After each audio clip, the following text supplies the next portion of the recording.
gorgeous sunny flying arena for our last display of the day. And in this display we have got three very different birds that we will be flying for you. Hopefully they'll all enjoy this nice and warm weather we're having. Now again, before we do introduce our first bird, I will just say we don't have many rules, but the main one we really rely on you guys for is remaining down in the seat with your arms nice and low by your side. Especially with our last bird, because he is incredibly quick and could be doing speeds of up to 60 miles per hour over the tops of your head. Now, other than that though, in this display we will be meeting a couple of owls, and the first one who will be making his entrance is very unique in the world of owls. This first one who just made his entrance on that post up there, his name is Rick, and Rick here, he's a spectacled owl. Now, as I said, in the world of owls, these guys, they're very unique in many different ways. The first one is they're actually a tropical owl species. You would find them living over in South America in those tropical rainforests. Now, typically, they like to live on the outskirts of that rainforest there. They build those nests in that densely covered tree area, and then they have that open area if they want to go out and hunt for any prey. Now, the second way, though, that these owls are very unique is because they are incredibly slow maturing. Now, for most owls out there, they usually take a few weeks or a couple of months until they're fully fledged, fully feathered, and capable of surviving outside of that nest on their own. But in the case of our spectacled owl here, these guys, they will spend the first 2 to 4 years of their lives with their parents. And often they will only have one chick, and they will put all their effort and energy into making sure that one chick there is fully capable of surviving on its own out there in the rainforest. Now, as well as this, when these owls are young chicks, including Rick here, believe it or not, the colouring on him is completely reversed. So when you look at Rick on the glove there, you can see, in general, he's got that dark brown feathering, and then he's got that light white chest and strip around his eyes. However, when Rick was a young owl chick, all of those colours, they were the complete opposite way round. So all the white you see on him was that dark brown colour, and all that brown you can see, instead, it was a bright white. Now, as well as this, these owls in general, they do have quite long tails compared to the size of their body. When Rick's flying over your head, have a good look at that dark tail of his. You can see, compared to the size of him, he does have a decently long tail.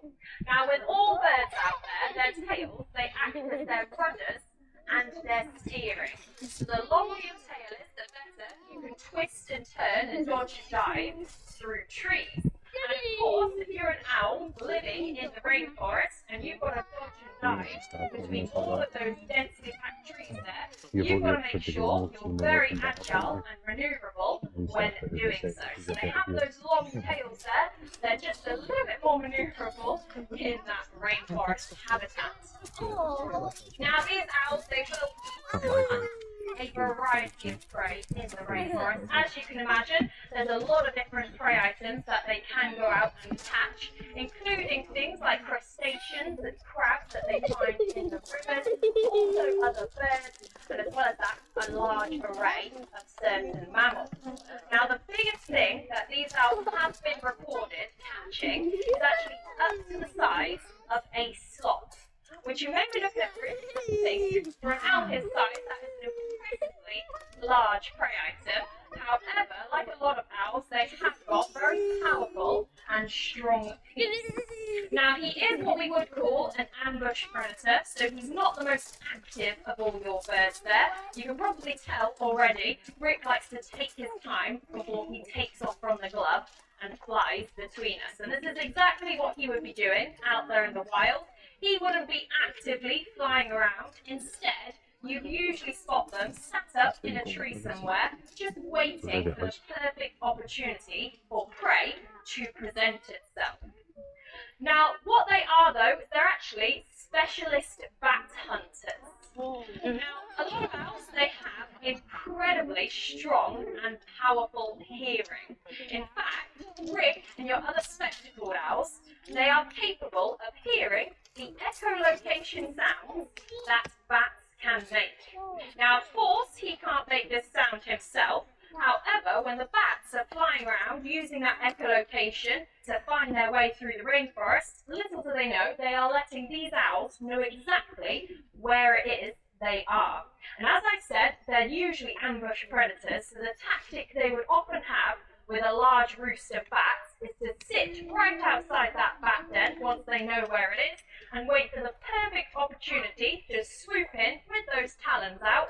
And when you've got 100 bats flying towards you, you've got a really good chance of catching at least one of them. So this is a great chance for them to guarantee that they can catch at least one prey item. Now, the reason owls, though, are so capable of hearing even the tiniest of noises is because, unlike us, he actually has one ear slightly higher up and slightly further back than the other.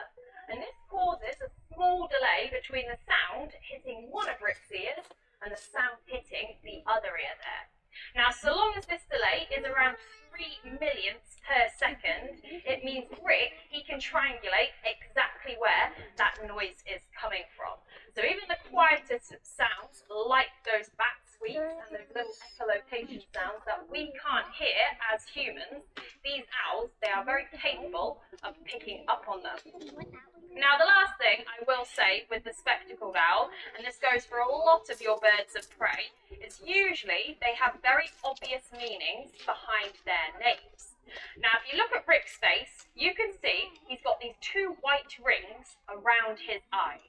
And this makes it look a little bit like he's wearing a pair of glasses or spectacles. So this is quite literally the reason these owls are known as spectacled owls, is because of those 2 rings around their eyes there, which allow them to give them that name and that funny little sound they make. Now, other than that though, these owls, I would say, if any owl could do with a pair of glasses, it would probably be our spectacled owl. Because you may have noticed, every time Rick lands on the glove here, we do have to hand feed him straight from our fingers right up into his beak. And that's just because owls in general, they don't have the best eyesight up close. He's got excellent long distance vision. He can see Pete there perfectly. However, 6 feet in front of his face, things are very blurry and quite difficult for him to see. In general though, owls, they would use that hearing system there. Like I said, even though his eyesight is pretty poor, that hearing system allows him to catch and locate prey without even having to see it in the first place. Now, Rick, he's headed back off to his aviary to have some dinner. Like I said, in this display, we are going to be meeting a couple of owls. However, this next one is very, very different to our spectacled owl. Now, this next bird, as you've probably guessed by the size of this box, he is the smallest member of our team here. However, we often hear he is definitely the cutest as well. Now, this next one, his name is Ant, and Ant here, he's a burrowing owl.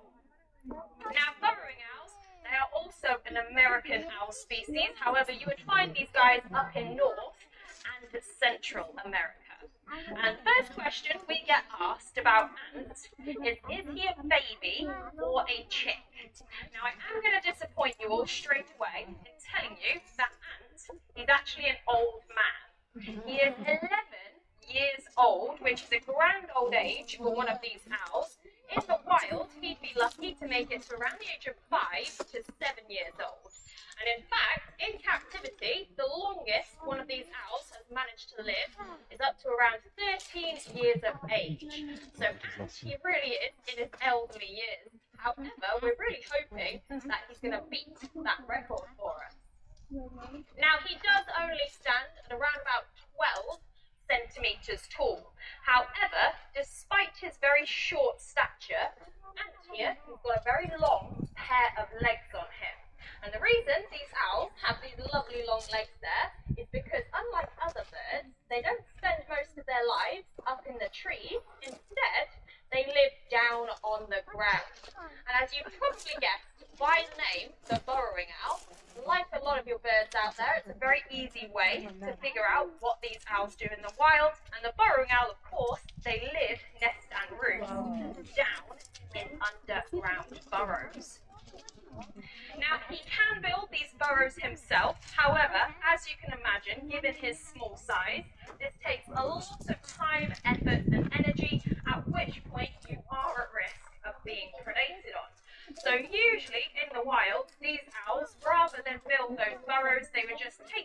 abandoned burrows of certain animals in the area. So things like rabbits or prairie dogs, if there's a burrow available for them, that is where they'll make their home and their nests. Now here in this arena, we have got a couple of artificial burrows. We've just done one over there, and here we've got another one. And these are just two plastic tubes running along under the ground. However, out there in the Americas, they have been known to set up artificial burrows very similar to the ones we've got here. Just in certain areas, they want to give these guys a bit of a helping hand. And these burrows, they're very convenient for ants in our arena, because if something big like a buzzard flies over, he's got a nice safe place that he can run off and hide in. Now, there is one massive downside to being a very small bird of prey, and unfortunately that is, out there in the Americas, there are a lot of things that want to eat you. In the Americas, these owls, they've got certain predators like mammals, coyotes, but also other birds of prey such as your Harris hawk and things like reptiles like snakes down on the ground. However, there isn't really too much reason to panic, because the burrowing owl, they really are the masters at disguising and deceiving any oncoming predators. Now, they have several different adaptations, and they're able to do this in several different ways. The first one, very obvious when you have a look at Ant. In general, he's got all those brown and white mottling colours across those feathers, and this blends in really well with gravel, sand, mud, anything he would be running along out there in the wild. Now, as well as this, if something like a hawk did fly overhead and these owls had nowhere to hide themselves, they would just flatten themselves out on the ground, stretching those wings out all the way, and this does just help them blend in a tiny bit better with that ground there. And after this display, if you have a good look at Ant in his aviary, you will notice he does actually blend in really well with that gravel down on the floor. Now, the second way though these owls are capable of warding off any predators is actually to do with the unique sound that they can make. Now, often people think that all owls say twit-to-woo or hoot. In fact, only one says twit-to-woo, that's our tawny owl, and only a couple of them make a hooting sound. The rest of them, they'll bark like dogs or meow like cats, and in the case of our burrowing owl here, he can actually mimic the sound of a rattlesnake. Now, as you can imagine, if he's down in that underground burrow there, and something big like a predator comes sniffing near the entrance, if he just mimics that rattlesnake sound, they'll want absolutely nothing to do with him at all. They think they're going to be bitten by a very venomous snake. Little do they know, it's just a tiny little burrowing owl. Now, as I did touch on, these owls, they will build their nests and lay eggs and hatch those chicks down in those underground burrows. And for pretty much all your birds of prey, this is the most risky time in your life. And the issue you usually have is having to find time to leave that nest and go out and find dinner for yourself. Now, again though, these owls, they've come up with a clever way of making sure they can keep those chicks and eggs safe by staying down in that burrow and bringing the food straight to them instead. Now, a lot of what they like to eat and predate on in the wild is small insects. And what these owls have figured out, if they line the outside of their burrow with things like animal dung and poo that they collect in the area, this just draws in all sorts of insects straight to their front door. So again, it's a great way to make sure that you're not leaving those chicks and those eggs at risk. Instead, they're just bringing food straight to their front doorstep in a very convenient way. Now, as well as this though, they will also hunt certain mammals. Small rodents are often on the menu for your burrowing owl, and despite their very small size, they are still birds of prey, and they're still quite mighty and very good at catching a whole variety of prey in the wild. In fact, they did actually do a study over in the Americas on a single pair of burrowing owls, a male and a female. And what they found was down in their underground burrow, they'd managed to collect and store up 200 rodents, which is an impressively large catch such a small species of owl. Now, and he's done a lovely job. He's going to head back off, but we have got one last bird to introduce you guys to. Now, in this display, of course, we've met our owls. However, we are mixing it up for this very last bird, because this next one is actually the fastest member of our team here. Now, making his entrance into this arena, his name is Artemis, and Artemis is a Saker falcon. Now, a few of you in this audience, you're probably familiar with a falcon species in particular. The most famous of the lot is, of course, that peregrine falcon. Now, the reason the peregrine is so well known is because they're the fastest animal on the planet. They have a top speed of 242 miles per hour. Now, the Saker falcon we've got up above you, being bothered by these local girls, he's really not far off that top mark. They can reach a top speed of up to about 200 miles per hour. However, you'll notice as he does casually soar over these seats here, Artemis, he's not picking up all that much speed. The only way falcons are ridiculously fast is by flying nice and high up into the sky, tucking themselves in, and then basically stooping, diving, or falling down onto their prey. Now, when we have a look at Artemis as he's soaring over the loch there, really have a good look at the body shape of the falcon. Compared to other birds of prey, they've got that lovely teardrop shape to them, and also those long, slender, knife-shaped wings. And this is perfect, again, for cutting through the air at very high speed.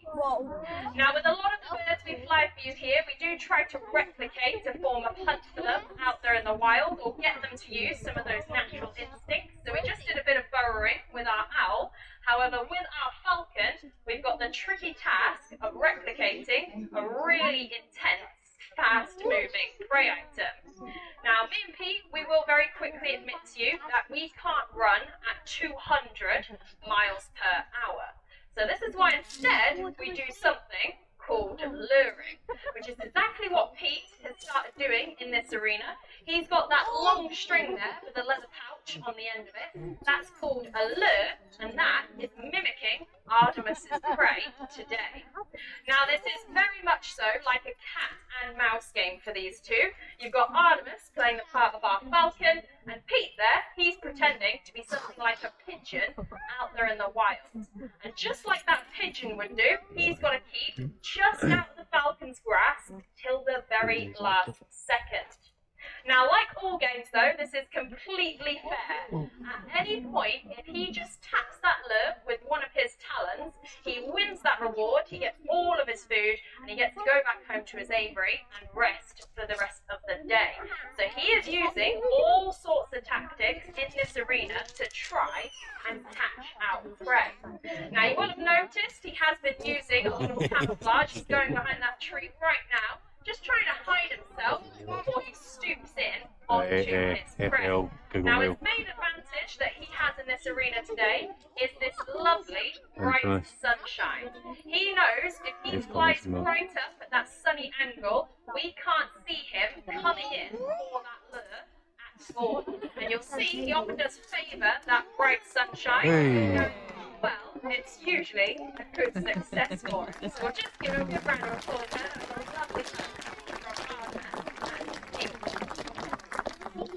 Now, even though he was only up in the air for that short amount of time, Artemis, he has burnt pretty much all his energy reserves for the day. Now, we often see it in the animal kingdom. If something's really, really fast, they don't usually have the levels of stamina to keep that speed up for too long. So if he was chasing a real pigeon out there in the wild and he kept missing out on it, eventually he would have to give up, knowing full well he's not going to catch it and he's just going to burn himself out. And he'd rather save that energy up for later on, something a little bit slower or easier to catch. Now, as you can see though, here at Blair Drummond, our falcons, they do continue flying to that lure until finally they succeed in grabbing it. And that's because they know there is a guaranteed reward at the end. Our falcons, they've been doing this every single day, and they know eventually we will muck it up all will get too tired doing that luring there, and so finally at some point they will come in and succeed in grabbing their prey. So they just keep trying till finally they find something that manages to work. Now as he comes closer to you, if you've got really keen eyesight, you might be able to notice the more Artemis eats on the glove there, the bigger his neck is going to get. Now when we eat the food, it goes straight from our mouths right down into our stomachs. But falcons, like Artemis here, he's got an extra step. He's got a little food storage pouch in his throat, and this is called a crop. And this is where all that food is going to be stored up, and then later on it will be slowly passed down into his stomach. Now the reason they have this crop is so that they can eat really large portions of food really, really quickly. They get themselves up somewhere nice and safe in a tree from any prying eyes in the area. In the world of birds of prey, at which point when you've caught your prey and you're down on the ground, you are at risk of something coming in and stealing away your hard-earned catch. So your main priority is usually to eat that food very, very quickly and get yourself somewhere nice and safe so nothing comes in and takes that food away from you. Now, as well as this, as he does come closer to you, you might be able to see he's going to start to really drop those wings around his feet there. And again, this is just his way of trying to hide and cover that hard-earned food he's worked so hard to catch. And you'll see a lot of birds of prey doing this when they've got food under their feet. It's called mantling, and again, it's just a way of them trying to hide that food from any prying eyes. Artemis there, he's not too sure if all of you have had lunch today, and he doesn't want any of you trying to pinch any of his chicken or quail off of him. Now, he was the last bird, though, that we were flying for you in this final display. I'm sure he's going to head back off and enjoy the rest of his dinner in his aviary. If you haven't already been to our centre,